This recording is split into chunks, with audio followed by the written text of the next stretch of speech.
வணக்கம். உடையார் பாகம் 1 அத்தியாயம் 8ற்கு உங்களை அன்போடு வரவேற்கிறேன்.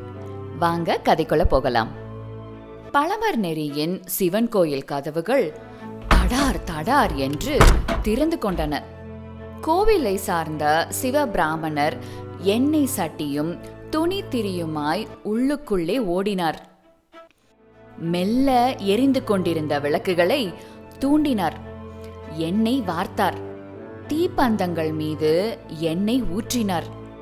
பற்ற வைத்தார். கோவிலின் நடுப்பகுதியிலுள்ள எல்லா விளக்குகளையும் ஏற்றி 2 தீப்பந்தங்களையும் சாய்வாக சொருக கோயில் பிரகாசமானது. மன்னர் வருகிறார் என்று அறிவிக்கும் சிறு பறை உள்ளே நுழைந்தது. உள்ளே நுழைந்த மெய்காப்பாளன் ஒருவன் கோயில் மணியை அடிக்க துவங்கினான். பழமர் நெறி கிராமம் மொத்தமும் விழித்துக் கொண்டு விட்டது. கோயிலை நோக்கி வேகமாக வர துவங்கியது. மன்னர் கோயில் படியை தொட்டு கண்களில் ஒற்றிக்கொண்டார். கவனமாய் தாண்டினார். உள்ளுக்குள் நுழைந்ததும் 2 கைகளையும் கூப்பி சிவாய நமக என்று உரக்க சொன்னார். அவர் குரலை உள்வாங்கி அங்கிருந்த பல பேரும் சிவாய நமக சிவாய நமக சிவாய நமக என்று எதிரொலித்தார்கள். கர்ப்ப கிரகத்தில் பஞ்சமுக விளக்கு ஏற்றி காட்டப்பட்டது. சாமி தரிசனம் முடிந்து நெற்றி நிறைய விபூதி இட்டு கொண்டு வந்த மன்னரை பார்த்ததும் திருமகள் போல பெருநில செல்வியும் என்று மெய்கீர்த்தியை ஊர் ஜனங்கள் உரக்க சொன்னார்கள். மன்னர் அந்த மெய்கீர்த்தியை கை கூப்பி ஏற்றுக்கொண்டார். எங்கே அமரலாம் என்று புன்னகையோடு கேட்டார். மன்னரையே பார்த்து கொண்டிருந்த மக்கள் அவர் புன்னகைக்கு மயங்கி நாலா பக்கமும் போய் இங்கே அங்கே என்று இடம் காட்டினார்கள். மன்னர் இடம் பார்த்து அமர்ந்ததும் உலகெல்லாம் சாந்தி நிலவ வேண்டும் என்ற பொருள் பொதிந்த ஸ்லோகத்தை ஒரு சிவ பிராமணர் சொல்ல எல்லோரும் கைகூப்பி கேட்டுக்கொண்டார்கள். மன்னர் அமர்ந்ததும் ஓசையெழ எல்லோரும் உட்கார்ந்தார்கள்.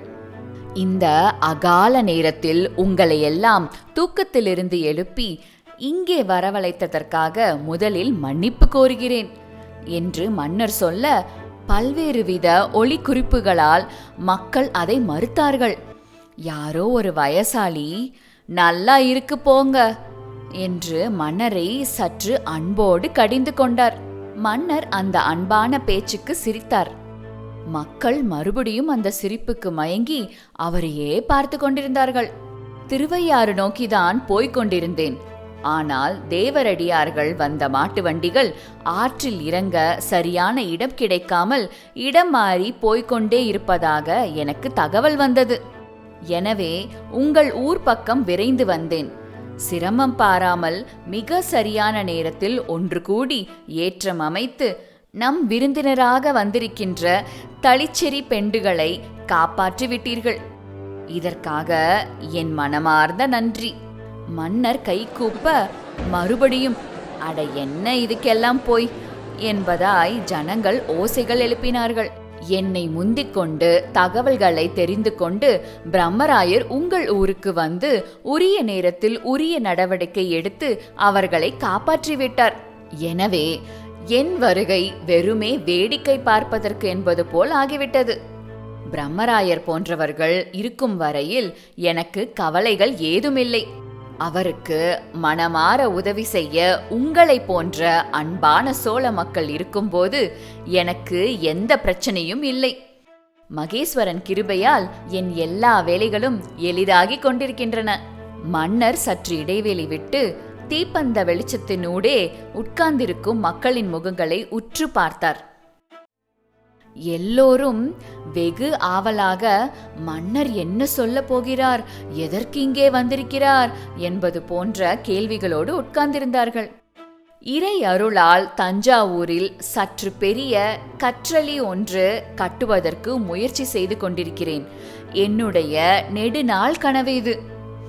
தஞ்சாவூர் வெறும் கோட்டையாக இல்லாமல், கோட்டைக்குள் இருக்கின்ற ஊராக இல்லாமல், சோழர்கள் அரசாண்ட இடம் என்றில்லாமல், அரண்மனை நின்ற இடம் என்றில்லாமல், இறைவன் வாழ்ந்த இடம் என்பதாய் சந்திராதித்தர் உள்ளவரை பேசப்பட வேண்டும் என்பது என் அவா.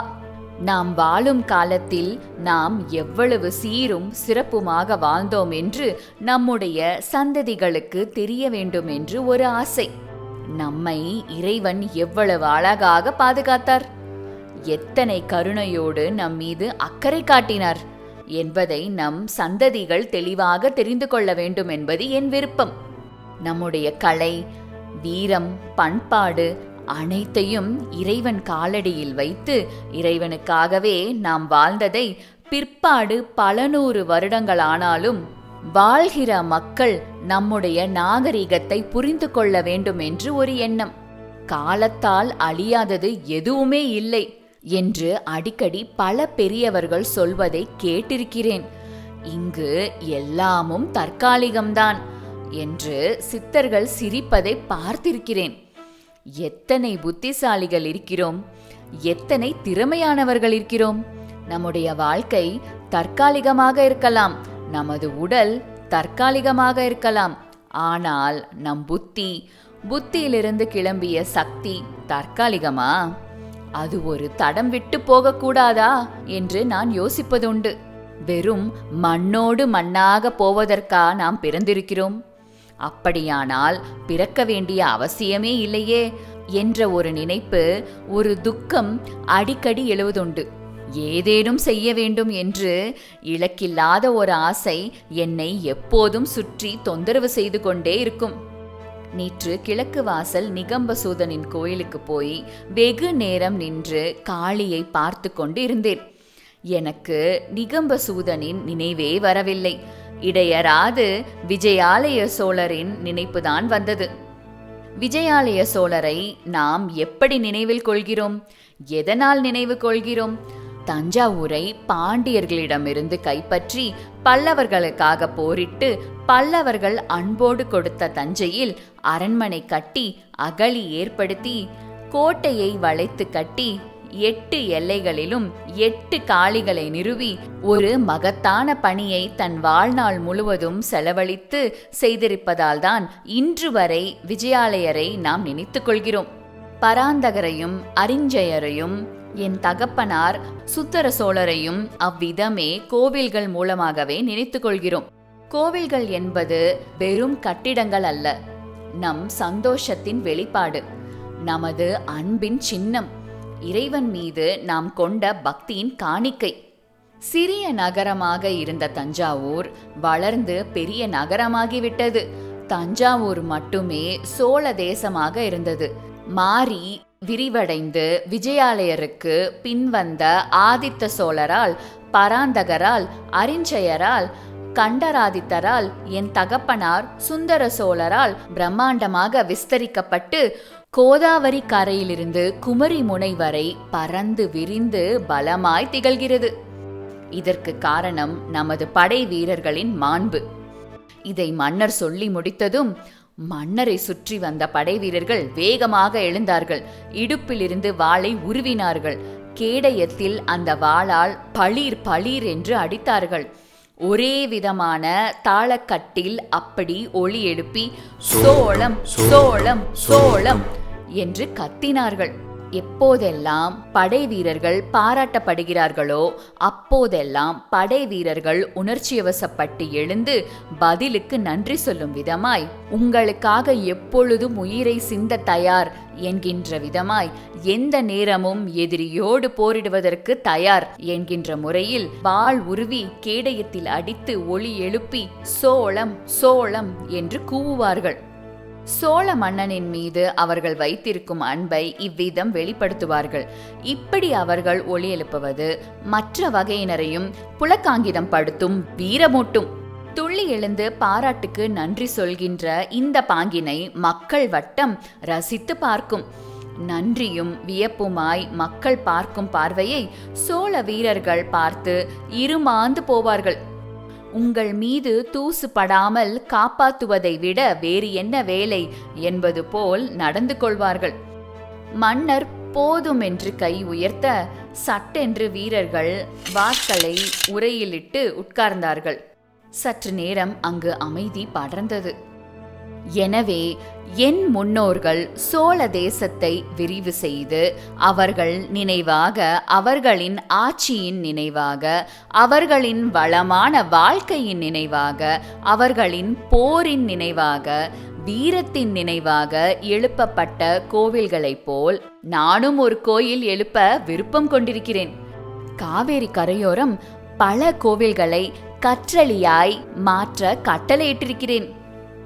என் பாட்டியார் கண்டராதித்தன் தேவியார், செம்பியன் மாதேவியார் அவர்கள் இந்த தள்ளாத வயதிலும் சிவத்தொண்டு புரிவதாக உறுதி கொண்டு எங்கெல்லாம் செங்கற்கல்லால் கட்டப்பட்ட கோவில்கள் இருக்கிறதோ அவற்றையெல்லாம் கற்றளியாக கருங்கல்லால் கட்டப்பட்ட கோவிலாக பெரும் காசு செலவு செய்து மாற்றிக்கொண்டிருக்கிறார். வேண்டாம், தள்ளாத வயதில் அரண்மனையில் ஓய்விடுங்கள் என்று சொன்னாலும் மறுத்துவிட்டு கடைசி மூச்சு வரை சிவத்தொண்டு செய்வதாக உறுதி பூண்டிருக்கிறார். அவர்கள் காட்டிய வழியில் நானும் சிலவைகளை செய்ய வேண்டியிருக்கிறது. இந்த சோழ தேசம் இப்போதும் வெறும் தஞ்சாவூராக இல்லை. காவிரியை வடக்கு எல்லையாக வைத்து செம்மண் கலந்த தஞ்சை பூமியை தெற்கு எல்லையாக வைத்திருந்த ஆதித்த சோழர் காலத்து தஞ்சாவூராக இல்லை. குறும்பர் நாடும் நடுநாடும் சுங்கப்பாடியும் நமக்கு அந்நியமாக இல்லை. நம்மோடு கலந்து நம் வீரத்திற்கு அடிபணிந்து நம்மை ஏற்றுக்கொண்டு அவைகளும் சோழ தேசமாக மாறிவிட்டன. முன்னை காட்டிலும் இப்போது செழிப்பாக இருக்கின்றன. இந்த சோழ தேச விஸ்தரிப்பை கொண்டாடும் வகையிலேயே இந்த சோழ தேசத்தின் நீளம் அகலம் மிக பெரியதாகி போயிருப்பது போல நாமும் ஒரு பெரிய கோயில் கட்ட வேண்டும் என்று விரும்புகிறேன். இந்த கோவில் தஞ்சை தளிக்குளத்தார் கோவிலுக்கருகே கட்டப்படும். இதற்கான வரைபடங்களை காஞ்சியிலுள்ள ஓவியர்களும் சிற்பிகளும் சேர்ந்து கலந்து பேசி வரைந்து எனக்கு அனுப்பியிருக்கிறார்கள். அந்த வரைபடம் வைக்கப்பட்டுள்ள பெட்டிதான் கருவறையில் ஈஸ்வரன் காலடியில் வைக்கப்பட்டிருக்கிறது. சோழ மக்களே, என் மீது நீங்கள் கொண்டுள்ள அன்பு எவ்விதம் என்பதை நான் நன்கு அறிவேன். நான் போருக்கு போனால் வீட்டை உதாசீனப்படுத்திவிட்டு கையில் கிடைத்த ஆயுதத்தோடு என் பின்னால் தொடர்ந்து ஓடி வருகிறீர்கள். நான் நள்ளிரவில் நகர்வலம் வந்தாலும் தூக்கத்தை உதறி என் எதிரே வந்து கை கட்டி நின்று கொள்கிறீர்கள். நான் நெல் கேட்டாலும் கொடுக்கிறீர்கள், பொன் கேட்டாலும் கொடுக்கிறீர்கள், ஏன் உங்கள் உயிரை கேட்டாலும் கொடுக்கிறீர்கள். இப்படிப்பட்ட உங்களுக்கு நான் ஏதேனும் செய்ய வேண்டாமா? நாகரீகம் மிக்க, அன்பு மிக்க, அறிவு மிக்க, திறன் மிக்க சோழ மக்களுக்கு நான் தலைவனாக இருக்கிறேன். என் மக்களின் குணங்களை வெளிப்படுத்தும் வகையில் உங்களுக்கு ஒரு கட்டிடம் எழுப்ப வேண்டும் என்று நான் விரும்பினேன். இந்த கோவில் மிக பெரியதாக இருக்கும். இது என் பெருமையை சொல்வதற்கு மட்டும் உண்டாக்கப்படும் கோவில் அல்ல. உங்கள் நாகரிகத்தை உலகுக்கு எடுத்துரைக்கும் கோவிலாக இது திகழப் போகிறது. இப்படி ஒரு கட்டடம் இந்த உலகத்தில் கட்ட முடியாது என்பது போன்ற ஒரு உயரத்தில், அகலத்தில், கலை நுணுக்கத்தில் இந்த கோயில் விளங்கப் போகிறது. சோழ மக்களே, இது என் 20 ஆண்டு கனவு. என்னுடைய கனவு மட்டுமல்ல, என் அன்பு தமக்கையார் குந்தவை பிராட்டியாரின் வழிகாட்டலும் இதில் அடங்கியிருக்கிறது. இப்படி ஒரு கோயில் கட்ட வேண்டுமென்ற எண்ணத்தை அவர்களிடம் பரிமாறியதுமே அன்று இரவே அவர்கள் காஞ்சியை நோக்கி பயணப்பட்டு விட்டார்கள். போவதற்கு முன் திரைசீலையில் தன் மனதில் எந்தவித வடிவத்தில் இந்த கோவில் இருக்க வேண்டும் என்று விரும்புவதாய் வரைந்து காட்டினார்கள். திருக்கடல் மல்லையில் பல்லவர்களால் கட்டப்பட்ட குடவரை கோவிலின் சாயலை ஒட்டி அவர்களின் வரைபடம் அமைந்திருந்தது. ஆனாலும் கிட்டத்தட்ட கடல் மல்லை கோவிலின் உயரம் போலவே ஒரு பனை உயரத்தில்தான் என் அக்காள் குந்தவை பிராட்டியார் வரைந்த கோயில் இருந்தது. என் எண்ணம் அதைவிட சற்று மேலானது. கிட்டத்தட்ட 4 அல்லது 5 பனை உயரத்தில் ஒரு கோயில் கட்ட வேண்டும் என்று நான் விரும்புகிறேன். கூட்டம் ஆஹா வென்று திகைத்து குரல் எழுப்பியது. மன்னர் திகைப்புகள் அடங்கட்டும் என்று காத்திருந்தார். வாஸ்து சாஸ்திரப்படி 5 பனை உயரத்திற்கு ஒரு கோயில் எழுப்ப வேண்டுமென்றால் 3 பனை ஆழத்திற்கு பூமியை நோண்ட வேண்டும். 5 பனை உயரத்திற்கு கற்களை அடுக்கி கோயில் எழுப்பிவிடலாம். ஆனால் 3 பனை ஆழத்திற்கு பூமியை நோண்ட முடியுமா? எங்கு நோண்டினாலும் நீர் ஊறுமே, விஷவாயு கிளம்புமே. எப்படி செய்ய போகிறீர்கள்? வட்டத்தின் வடக்கு மூலையிலிருந்து சற்று இருட்டான இடத்திலிருந்து ஒரு குரல் எழுந்தது. அந்த குரலின் தோணியிலிருந்தே கேட்டவர் ஒரு அந்தணர் என்பது புரிந்தது. இந்த கணக்கு இந்த கோவிலுக்கு சரி வராது. இதை தீர விசாரித்து விட்டேன். அரை பனை ஆழத்துக்கு அஸ்திவாரம் போட்டால் போதும். 5 பனை உயரத்திற்கு விமானம் எழுப்பலாம் என்று ஸ்தபதிகள் சொல்லியிருக்கிறார்கள். விமானமா கோபுரமா? இப்போது கேள்வி இடப்புறம் இருந்து வந்தது. விமானம். மன்னர் பணிவோடு பதில் சொன்னார். மேற்கொண்டு பேசுங்கள் ஐயா, கேட்க காத்திருக்கிறோம். கூட்டத்தின் நடுவிலிருந்து ஒருவர் குரல் கொடுத்தார்.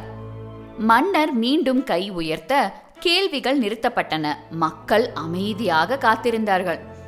இப்படிப்பட்ட கோயில் கட்ட பாறைகள் வேண்டும், ஆட்கள் வேண்டும், ஸ்தபதிகள் வேண்டும். எல்லாவற்றையும் கண்காணிக்க போர் வீரர்கள் வேண்டும். நம்மிடையே செல்வம் இருக்கிறது, இருப்பினும் விளைச்சல் பாதிக்கப்படாமல் இருக்க வேண்டும். இந்த கோவில் கட்ட என் எண்ணப்படி 7 வருடங்கள் ஆகும். அந்த 7 வருடமும் விவசாயம் செவ்வனே நடந்தால்தான் வேலை செய்கிறவர்களுக்கு நம்மால் சோறு போட முடியும். மனிதர்களால் மட்டுமே இந்த கோவிலை கட்டிவிட முடியாது. மாடுகளும் குதிரைகளும் யானைகளும் மிக பெரிய பங்கை இந்த கோவிலுக்கு அளிக்கப் போகின்றன. எனவே அவைகளை வெகு சீராக பராமரிக்கவும் நம்முடைய விளை நிலங்கள் செழிப்பாக இருக்க வேண்டும். இந்த காரியத்தை நான் என்னை மட்டுமே நம்பி நடத்தவில்லை. உங்களை நம்பி, நம் வண்டல் பூமியை நம்பி, காவேரி தாயை நம்பி ஆரம்பித்திருக்கிறேன். காவேரி தாய் பொய்த்து போனால் சகலமும் ஆட்டம் காணும். பயிர் பச்சைகளில் பூச்சி விழுந்தால் வேலை தாமதமாகும். நீங்கள் முகம் சுருக்கினால் என்னால் ஒரு கல் கூட எடுத்து வைக்க இயலாது. இவையெல்லாம் நடக்காதிருக்க இறைவன் திருவுள்ளம் காட்ட வேண்டும். மன்னரின் இனிமையான அவையடக்கமான பேச்சு அந்த ஜனங்கள் மனதை கரைத்தது. நான் இறைப்பணியாய் மட்டும் இந்த கோயில் செய்ய வேண்டும் என்று ஆசைப்படவில்லை. நான் கோயில் கட்டுவதற்கு இன்னொரு காரணமும் இருக்கிறது. நம்முடைய எல்லைகளை பலப்படுத்துவதற்காக எல்லைகளுக்கு அப்பாலும் உள்ள தேசங்களை வெற்றி கொள்ள வேண்டியிருந்தது. அவர்களின் திமிரை அடக்குவதற்காக படையெடுத்து அவர்களின் செல்வங்களை எடுத்து வீடுகளை பறித்து சற்று கடுமையாக தண்டித்து அவர்களின் அகம்பாவத்தை குறைக்க வேண்டியிருந்தது. இந்த முயற்சியில் பல ஆயிரக்கணக்கான வீரர்களை கைது செய்து நாம் சோழ தேசத்தின் எல்லைகளில் வைத்திருக்கிறோம். அவர்களை விடுதலை செய்தால் இன்னும் ஓரிரு வருடங்களில் மறுபடியும் படை திரட்டி எல்லையில் இடையராது தொந்தரவு கொடுப்பார்கள். அவர்களை ஊருக்கு அனுப்பாமல் என்னால் கைது செய்யப்பட்டவன் நீ என்று இடித்து காட்டி வெறுமே மெல்லிய சங்கிலியால் பிணைத்து சோறு போட்டு வைத்திருக்கிறோம். கிட்டத்தட்ட 1,00,000 அந்நிய தேசத்து போர் வீரர்கள் நம்மிடம் கைதியாக இருக்கிறார்கள். அவர்களை பார்க்கும் போதெல்லாம் வெறுமே உண்டு உறங்கி ஓய்வெடுத்து கொண்டிருக்கிறீர்களே, இவர்களை வைத்து ஏதேனும் செய்ய முடியாதா என்று நான் கவலைப்பட்டிருக்கிறேன். அவர்களை பார்க்கும் போதுதான் கோவில் கட்டுகிற எண்ணம் எனக்கு பலமாக எழுந்தது. அப்படி கட்டுகிற கோவிலை மிக பெரியதாக கட்ட வேண்டும் என்ற எண்ணத்தை அவர்கள்தான் எனக்கு தோற்றுவித்தார்கள்.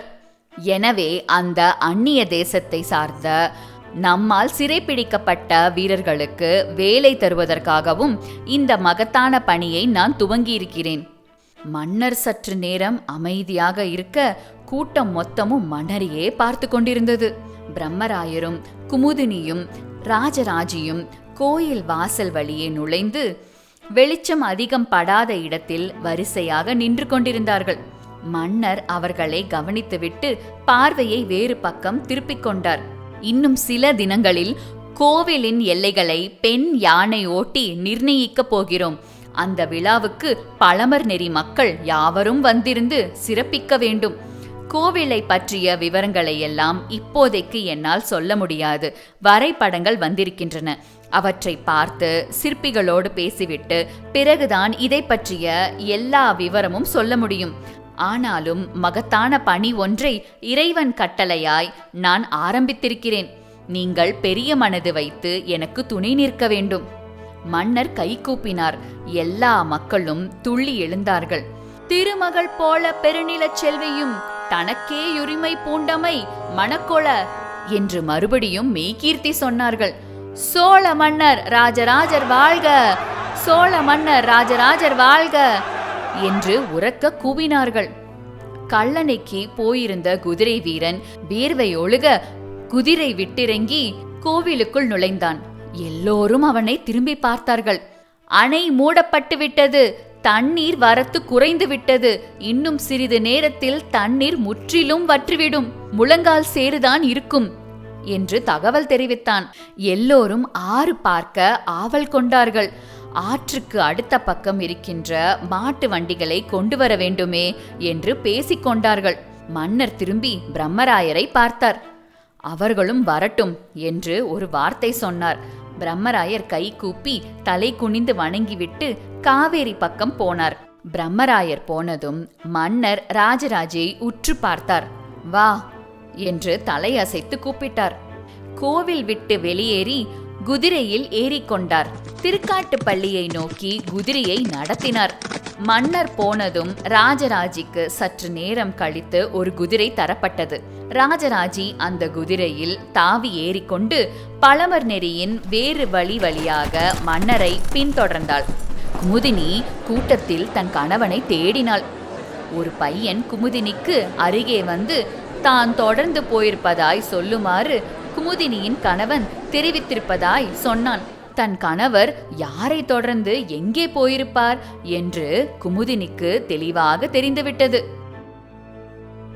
இத்துடன் உடையார் பாகம் 1 அத்தியாயம் 8 முற்றிற்று. மீண்டும் அடுத்த அத்தியாயத்தில் சந்திப்போம். நன்றி, வணக்கம். தொடர்ந்து பயணிக்க டூ நாலேஜ் சேனலை சப்ஸ்கிரைப் செய்யுங்கள்.